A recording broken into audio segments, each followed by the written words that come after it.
Hello दोस्तों, नमस्ते, प्रणाम। मैं सुनीता यादव आज अपने यूट्यूब चैनल पे आप सब लोग का स्वागत करती हूँ। और आज आप सब लोग के बीच में कहानवा नाच गीत लेके आ रहे हो। आप लोग कैसे लग बनवा के बताना, लाइक सब्सक्राइब शेयर जरूर करना और अपना प्यार से जरूर देना। पूरा आज करके जरूर सुना आप लोग का कैसा लगा। आनी आवे पानी आवे वो सरवा गिरे माटी हो, वो सरवा गिरे माटी हो। सासू तनवा जिन मारा सजन के बिना बाटी हो।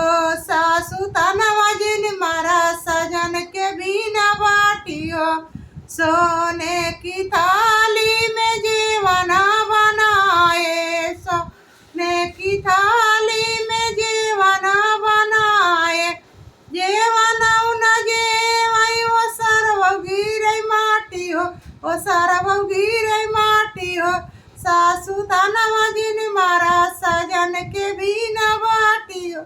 सासू तनवा जिन मारा सजन के बिना बाटी हो।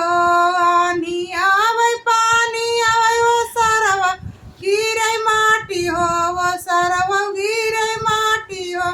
जेठनी तनवा जिन मारा सजन के बिना बाटी हो। जेठनी तनवा जिन मारा सजन के बिना बाटी हो। जा झरे गरुड़वा गंगा जल पानी, जा झरे गरुड़वा गंगा जल पानी। गेरुआ न घूटयो सरवा गिरे माटी हो, वो सरवा गिरे माटी हो। सासू तनवा जिन मारा सजन के बिना बाटी हो। जेठनी तनवा जिन मारा सजन के बिना बाटी हो। आनी आवे पानी आवे वो सरव गिरे माटी हो, वो सरव गिरे माटी हो।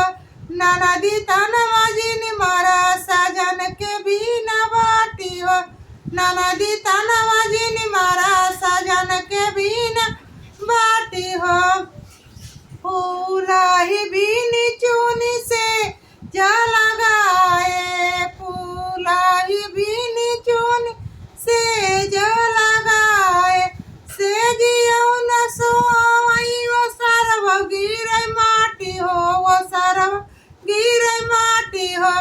ननदी तनवा जिन मारा सजन के बिना बाटी हो। ननदी तनवा जिन मारा सजन के बिना बाटी हो। आनी आवे पानी आवे वो सरव गिरे माटी हो, वो सरव गिरे माटी हो। सासू तनवा जिन